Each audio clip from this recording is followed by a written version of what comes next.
Ini mohon maaf ya dengan segala hormat kepada Coach Indra. Coach Indra udah berjasa luar biasa bagi Indonesia, tapi untuk periode saat ini, gue nggak menilai itu pelatih yang cocok untuk menangani tim nasional kelompok umur apapun. Itu ada 5 pemain diaspora diturunin. Iya. Itu makanya kita bilang mewah. Makanya targetnya kok perak doang dengan 5 pemain diaspora seperti ini gitu. Harusnya emas gitu. Bingung lah masalah target gue. Cuma ngeliat permainan tadi, nggak kepake gitu pemain-pemain ini tuh. Para pemain ini yang harusnya berjuang dengan klub, diambil lebih cepat gitu. Ada pengorbanan banyak yang sudah dilalui. Terus kita mendapatkan permainan kayak tadi. Anjir, bener-bener nggak bisa diterima sih kalau buat gue. Waktu 2023, 2024 jauh. Harus diakui. Harus diakui, jauh. Timnya U23 STI itu edan banget, hebat banget. Bahkan menjadi 4 besar di Asia, hampir lolos Olimpiade. Sedikit untuk prediksi pertandingan menghadapi Myanmar. Ya. Ayo Ibam.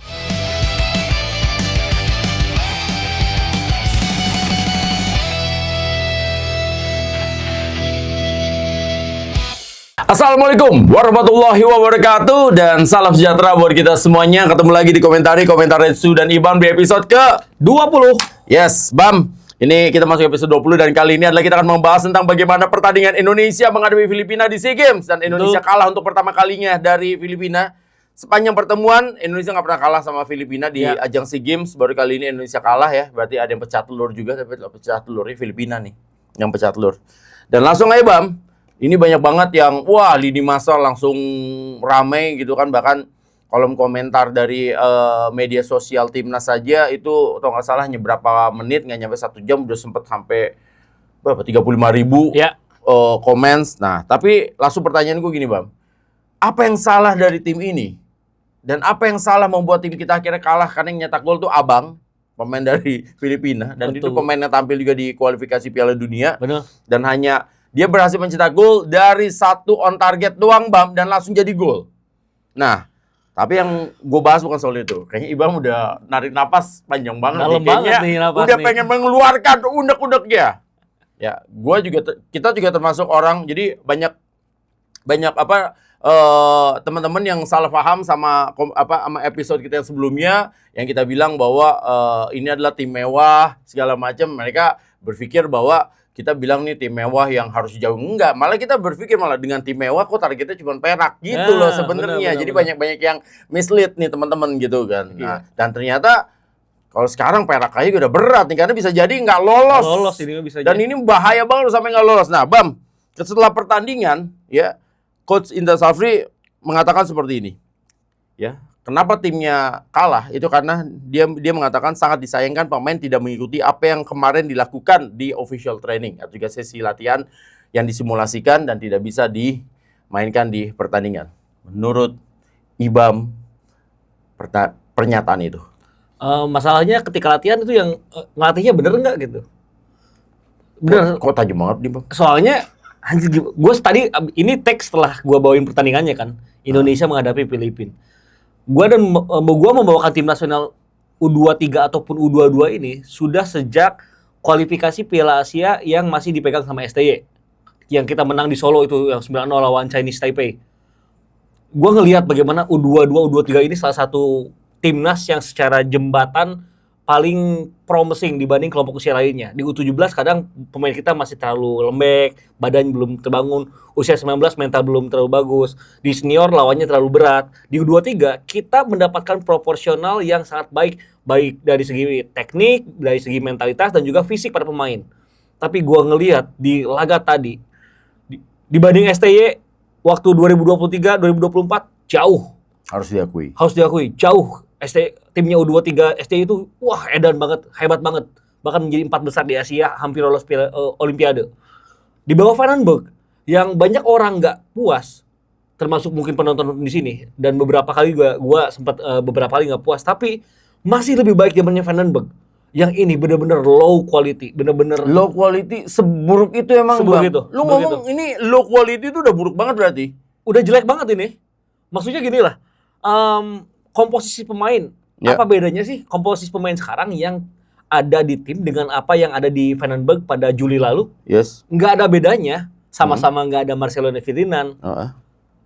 Terus? Dulu nggak ada Rivaldo, sekarang ada Rivaldo Papahan. Dulu nggak ada Ivar Jenner, sekarang ada Ivar Jenner. Ada 5 pemain diaspora. Dulu Ini makanya kita bilang sorry bang gue potong. Ini teman-teman suka ada yang marah kalau gue potong. Ini karena tapi aman aja padahal aman. iya padahal aman karena ini kan namanya kita diskusi. Iya. Lima maksudnya kenapa kita bilang mewah itu sebenarnya bukan soal apa karena untuk pertama kalinya dalam sejarah SEA Games itu ada 5 pemain diaspora diturunin. Iya. Itu makanya kita bilang mewah. Makanya targetnya kok perak doang dengan 5 pemain diaspora seperti ini gitu. Harusnya emas gitu.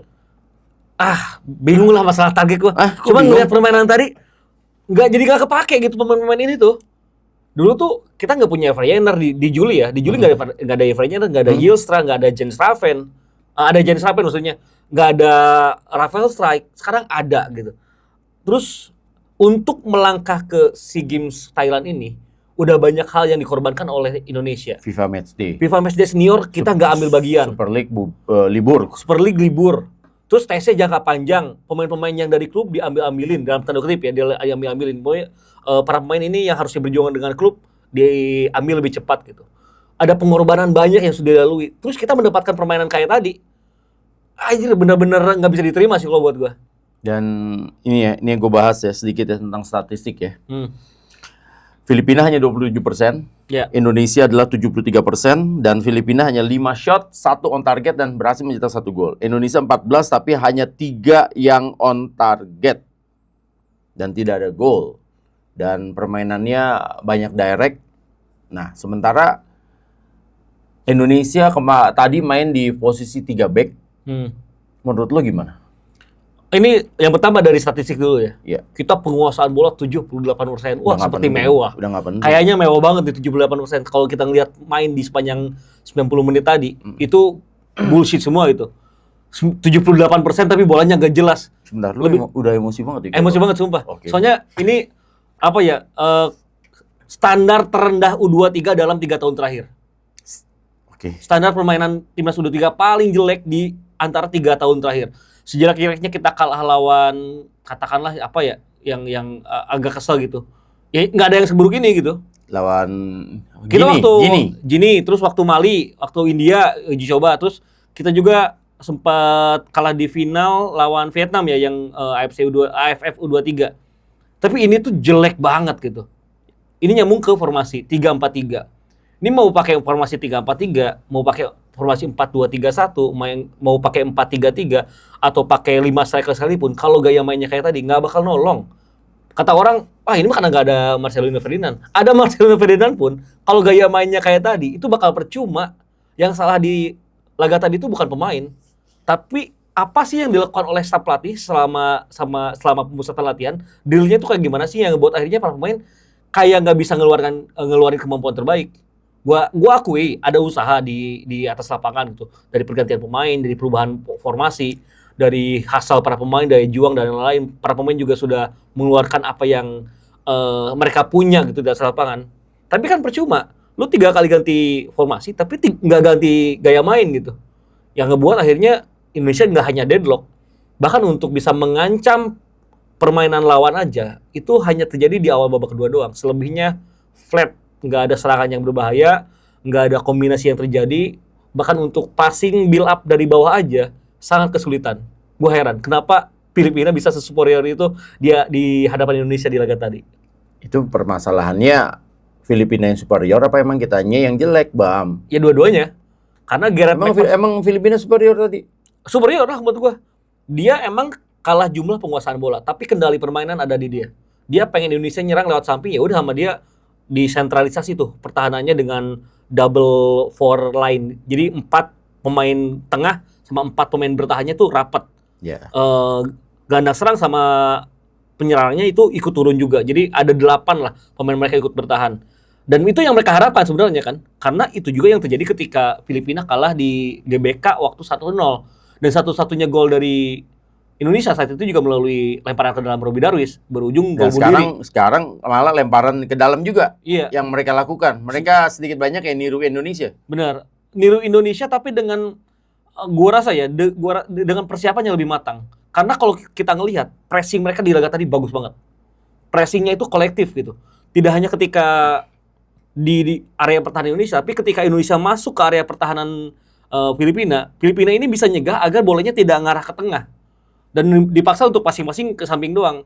Gue jadi ngerasa taktik dari Allegri waktu di Juventus itu masih jauh lebih baik dibanding ini gitu. Oh jadi Juventus lagi. Iya kan Juventus dulu juga sempat tolol kan di bawah Allegri kan yang gitu periode kedua, tapi gitu ini jauh lebih kurang gitu. Kayaknya emosi banget. Gue yang udah pernah ngerasain Milan sampai separah-parahnya aja santai aja, Bam. Bagus yang Milan gimana? Tapi gini, Bam ya. Jadi apa yang gue lihat di pertandingan tadi ya adalah bagaimana kita tidak bisa membongkar pertahanan lawan. Terus udah gitu juga masih ada misunderstanding antar para pemain. Terus pertanyaan yang berikutnya lagi yang gue tanyain ke lo, Bam, adalah ya. Ini tadi kan lo bilang ini tim sampai seburuk ini bermain gitu kan. Emang harusnya mereka tuh mainnya seperti apa sih? Atau jangan-jangan ya seperti yang lo bilang tadi, ini emang polanya nggak jelas. Mau bertahan juga enggak, menyerang juga enggak. Atau gimana menurut lo? Kalau gue sih lebih kepada ini sih jadi harus ditarik lebih jauh lagi sih. Nggak bisa spesifik kekalahan ini hanya dilihat dari persiapan tim, tapi juga mulai dari squad building, mulai dari building dari komposisi pelatih, staf pelatih gitu. Karena kan ya harus ada alur yang jelas dalam ngebangun sebuah tim itu kan. Jadi memang ini kesalahannya nggak di hari ini atau di sebulan belakang doang, mungkin di 3 bulan 4 bulan yang lalu ketika Indra Syafri dipilih gitu. Indra Syafri itu menurut lo beliau tidak cocok untuk melatih sekarang walaupun beliau meraih medali emas di 2023. Ya, harus gua akui ya. Karena emang udah beda gaya main sepak bola Indonesia ketika periode 3 tahun terakhir ini bersama STY dan juga Patrick Kluivert di timnas senior, turun ke Gerard Van Aanbeek, turun ke nama-nama lain. Itu agak berbeda. Dan kalau kita ngambil contoh paling mutakhir di 2025 dan 2024 adalah ketika timnas U23 kita menjadi 4 besar, timnas U17 kita lolos ke Piala Dunia, timnas senior kita berjuang hingga ronde keempat, timnas U20 Indonesia di Piala Asia nggak lolos fase grup. Menjadi anomali sendirian kan. Maksudnya itu pelatihnya siapa itu? Indra Syafri, Piala Asia U20 waktu zamannya Donitri kapten. Jadi kan itu udah jadi Jens Raven jadi striker utama kan. Itu kan udah jadi tanda dan juga harusnya penilaian dari manajemen tim nasional dong. Kenapa? Ini mohon maaf ya dengan segala hormat kepada Coach Indra. Coach Indra udah berjasa luar biasa bagi Indonesia, tapi untuk periode saat ini gue nggak menilai itu pelatih yang cocok untuk menangani tim nasional kelompok umur apapun. Ya. Untuk saat ini. Dan itu kebukti karena di Piala Asia U20 dia gagal juga meloloskan Indonesia ke Piala Asia U23 tahun depan, dan di SEA Games terancam gagal di fase grup kali ini gitu. Nah, jadi apa yang kita bahas ini kan menandakan bahwa kita sering bilang kan bahwa kita itu tidak akan pernah menyalah-nyalakan orang, tidak akan pernah juga bahasa dalam tanda kutipnya juga mengagung-agungkan orang. Ya. Yang bagus kita bilang bagus, yang jelek kita bilang jelek karena dengan perspektif kita gitu ya, yang juga belum tentu benar juga perspektif kita. Tapi kan kita punya perspektif. Kalau misalnya ada yang berbeda dari perspektif kita ya tinggal bikin aja perspektif sendiri gitu. Maksudnya gini, apa yang tadi gue lontarkan juga, gue rasa gue ada dasar argumennya gitu. Nah, iya. Kalau temen-temen gue ngerasa gue hate sama Coach Indra, enggak. Gue tuh sempat ikut coaching klinik sama Coach Indra sama 4 hari di Bandung. Jadi gue salah satu orang yang menimba ilmu pada Coach Indra gitu. Di masa lalu. Tapi untuk sekarang gue harus akui gaya melatihnya, sistem coachingnya gagal untuk ngebuat adanya struktur permainan Indonesia yang jelas. Gagal atau sudah tidak relevan dengan sepak bola saat ini. Mungkin bisa kata yang lebih bijaknya adalah tidak relevan karena struktur serangan Indonesia di laga tadi nggak kebentuk, struktur pertahanannya juga nggak terbentuk. Filipina di laga tadi enak banget memainkan passing game dengan passing sirkulasi, aliran bola kanan kiri ke depan ke belakang.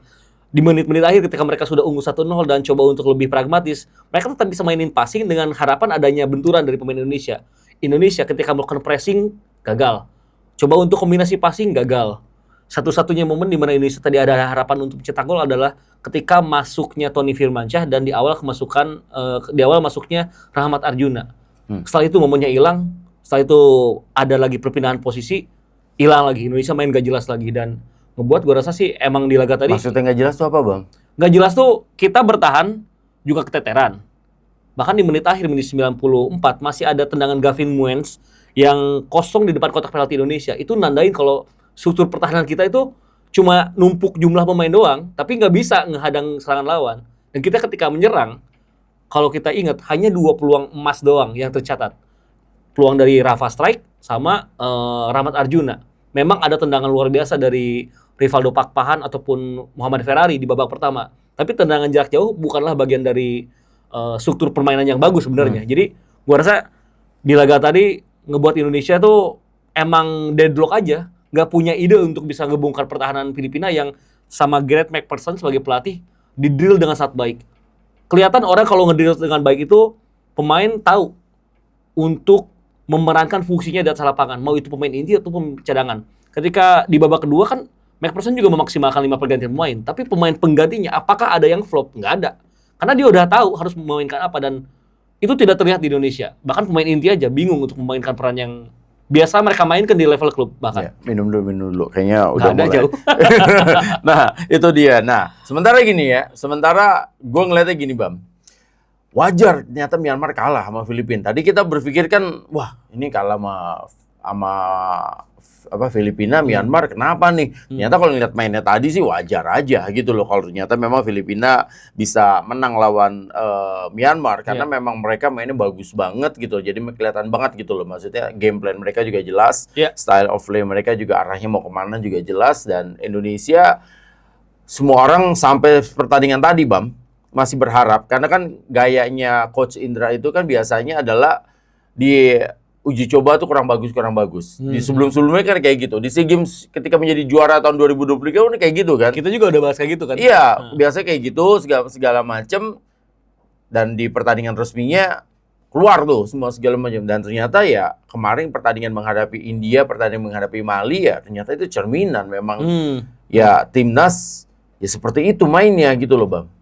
Ya agak disayangkan aja karena kan kita tahu di bawah Sintayong Indonesia tuh punya playbook yang sangat banyak. Ini bukan banding-bandingin ya, tapi ini adalah ngomong fakta aja. Dan emang juga pada akhirnya pasti akan dibanding-bandingkan gitu. Dan ini konversi aja kan. Di bawah STY playbook permainan timnas U23 banyak. Emang materi pemain beda. Oke, kalau itu kejauhan kita bandingin sama Vandenberg. Vandenberg memang gagal bawa Indonesia jadi juara Piala AFF U23. Tapi kalau ngelihat permainannya high intensity di laga melawan Filipina yang terjadi di GBK pertengahan tahun ini ada total 19 attempt dengan 7 big chance. Di laga tadi Indonesia cuma 1 on target dan hanya 2 big chance saja, itu pun dua-duanya gagal. Selebihnya attempts-nya sangat jarang. Dan possession ball mungkin kita unggul, tapi possession ball-nya tuh nggak progresif ke depan. Bolanya hanya berkutat di kelebaran, terus ke area sentral gitu, ke tengah lapangan. Nggak terlalu mengancam, justru Filipina mah membiarkan Indonesia menguasai bola sebanyak-banyaknya gitu. Nggak ada progresi juga, nggak berbahaya. Ya selama mainnya di sepertiga lapangan sendiri sama di 2/3 lapangan mah biarin aja, orang nggak berbahaya juga gitu. Terus gue tuh paling nggak suka kalau ada pelatih timnas di kelompok usia apapun ngomong, oh ini persiapan kita tidak terlalu panjang.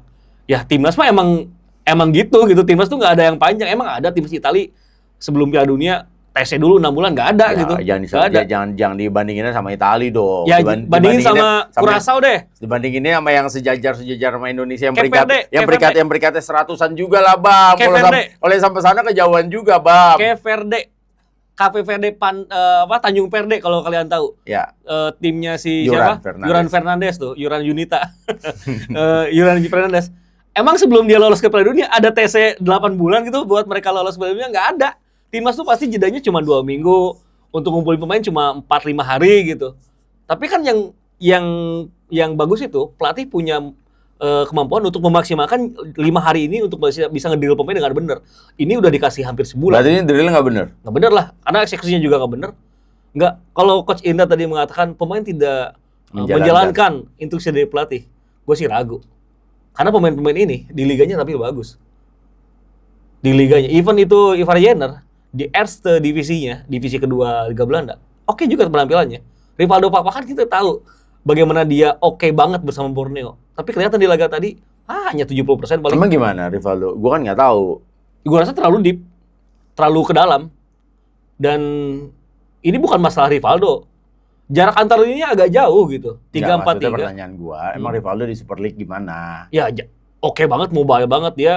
Berani pegang bola, dia berani penetrasi. Dan itu tidak dilakukan di timnas? Enggak, karena dia nggak bisa kombinasi passing. Kan Rivaldo paling enak kalau dia dikelilingi oleh pemain yang dekat dengan Rivaldo. Dia bisa passing, dia bisa atur tempo. Di laga tadi nggak bisa karena jarak Rivaldo sama Kadek Ariel misal wide center back sebelah kirinya agak jauh, sama Donitri agak jauh, sama Rafa Strike juga kadang ditutup sama pemain lawan. Mungkin Rafa Strike yang di Dewa nggak terlalu maksimal, justru di laga tadi agak mending menurut gua.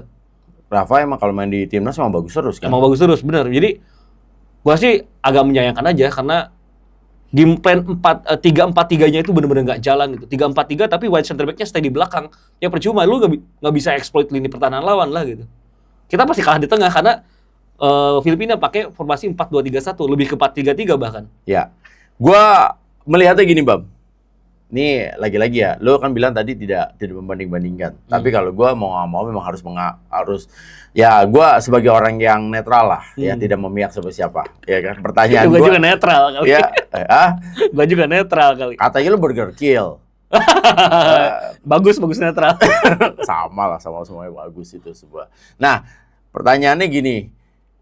Ini kalau seandainya, lagi-lagi seandainya kan, kalau Indonesia tuh banyak kalimat seandainya nih kalimat kalau di Indonesia, ya kan. Kalau yang megang Sintayong mungkin hasilnya akan berbeda, karena ini kan squadnya bagus sebenarnya gitu. Gak usah Sintayong deh, yang megang Nova Arianto dikasih latihan sebulan, gue bisa garansi permainannya bakal jauh lebih baik.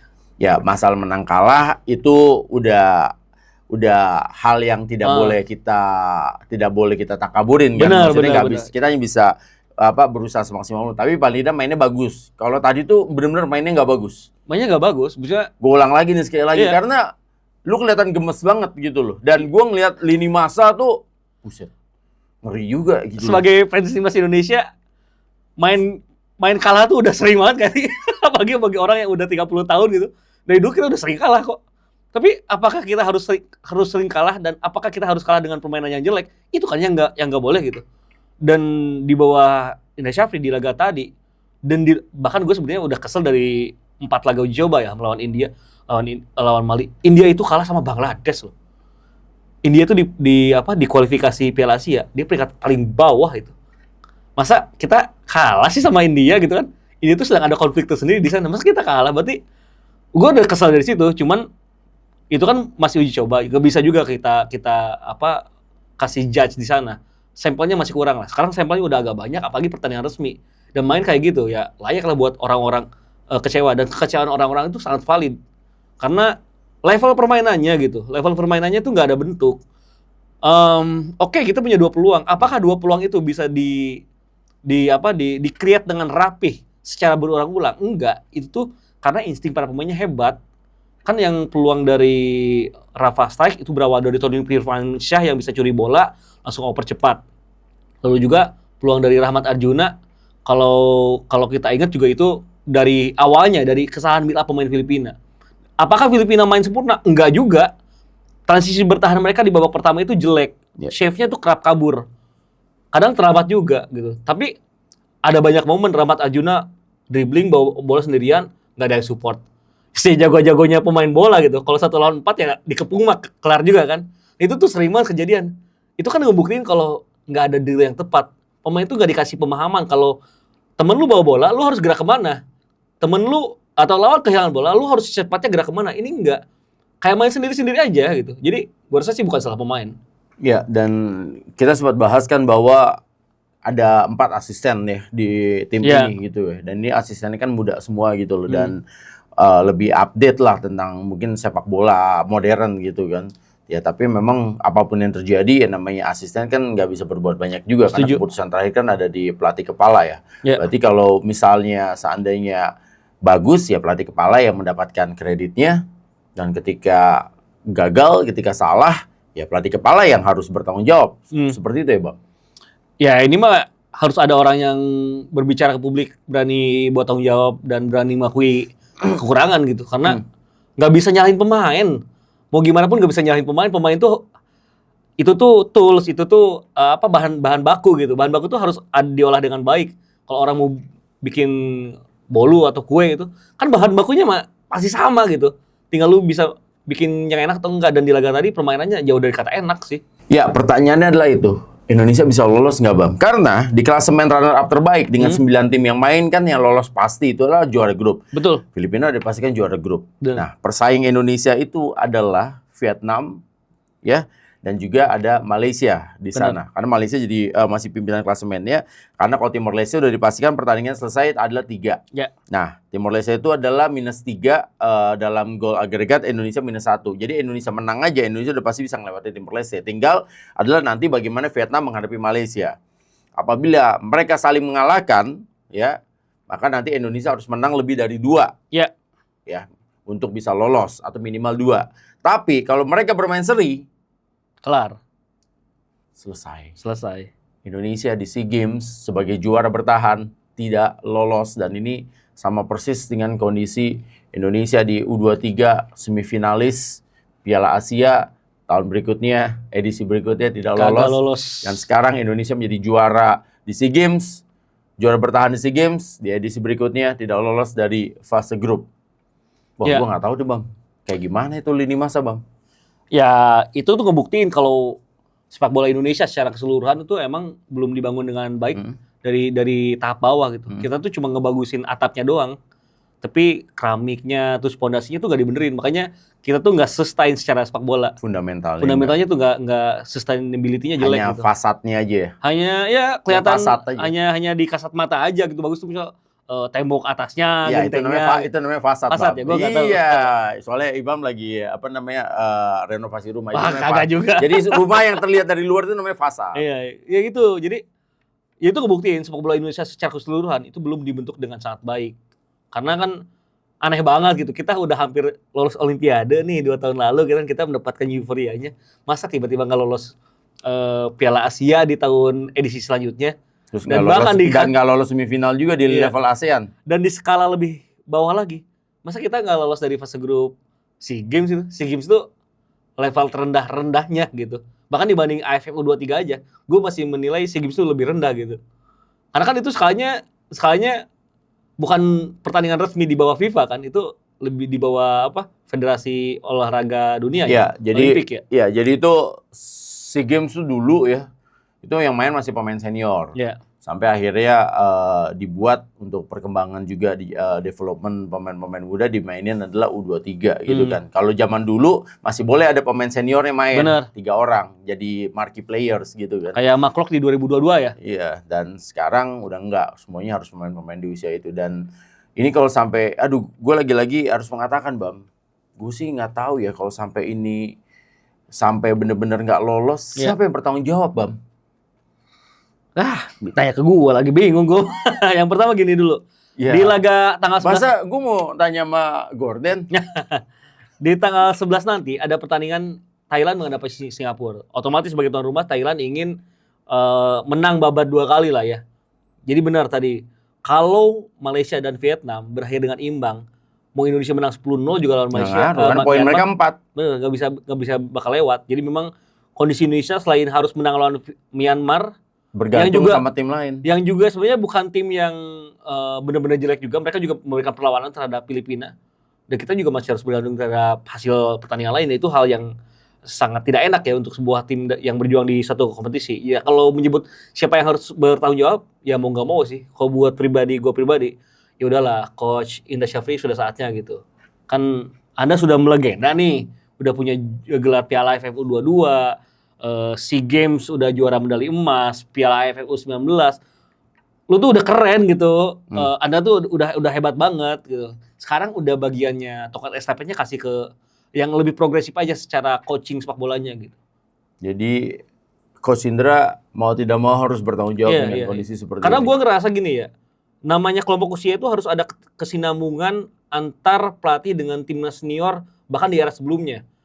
Coach Indra itu tidak pernah terlibat sebagai staf pelatih di era Sintayong U23, di era Patrick Kluivert timnas senior, di era Vandenberg nggak pernah terlibat. Dia jadi dirtek kan di luar line up utama staf pelatih gitu.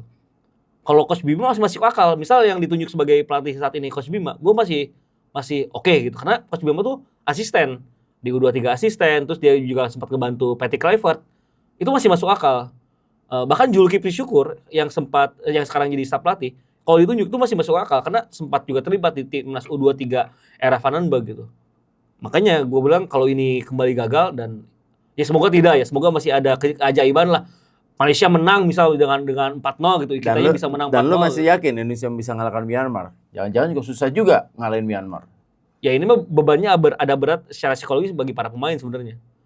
Kalau urusan kualitas teknik, gue nggak pernah meragukan pemain-pemain yang ada di list sekarang. Siapa sih yang nggak mau punya pemain kayak Fakpahan, Rehan Hanan, Doni Tripamungkas, Raka Cahyana, Arjuna, itu pemain-pemainnya lagi oke banget. Jilstra, iya, ya itu dia yang kita bilang mewahnya itu kan untuk kelas U23, untuk kelas SEA Games ini ada pemain dari Eerste Divisie loh. Banyak orang-orang yang nggak setuju dengan kalimat kita mewah yang kita utarakan di momen sebelumnya, di episode sebelumnya.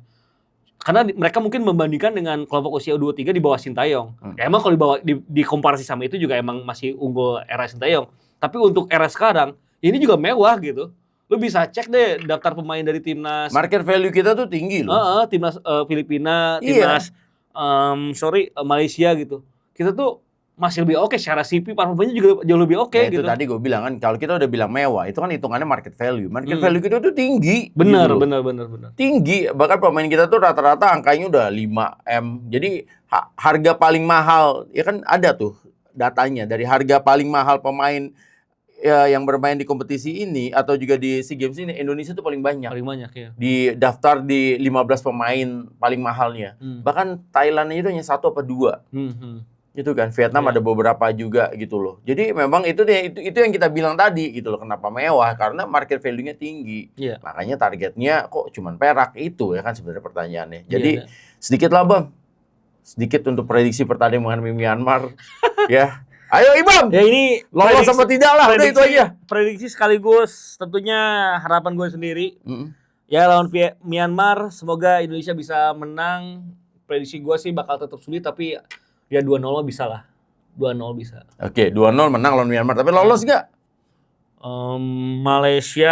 Malaysia kalau ketemu lawan Vietnam di semifinal berat. Atau di final berat tinggal lawan Indonesia. Jadi Malaysia menang lawan Vietnam 1-0 cukup. Ya, jadi apapun kondisinya, kita sebagai supporter Garuda tetap harus berdoa. Tetap harus doa dan dukungan ya untuk timnas Garuda agar lolos. Apapun ya. Betul. Mau sebenci apapun kita dengan kondisi yang ada, tapi kita harus. Ya, gue juga bakal tetap mendukung Coach Indra kok selama masih berada di pelatihan timnas SEA Games sekarang gitu. Tadi lo bilang suruh mundur. Ya kalau nanti gagal lolos, dia menjadi yang paling bertanggung jawab dong. Oke lah kalau gitu. Waktunya sekarang kita mundur. Teman-teman, terima kasih sudah menyaksikan. Tentunya ya komentari di episode ke-20. Ini tentang ya timnas SEA Games yang lagi panas dingin. Udah nggak bisa ngomong apa-apa lagi lah. Pokoknya silakan ya drop komen Anda. Sampai berjumpa lain kesempatan ya di episode berikutnya. Wassalamualaikum warahmatullahi wabarakatuh.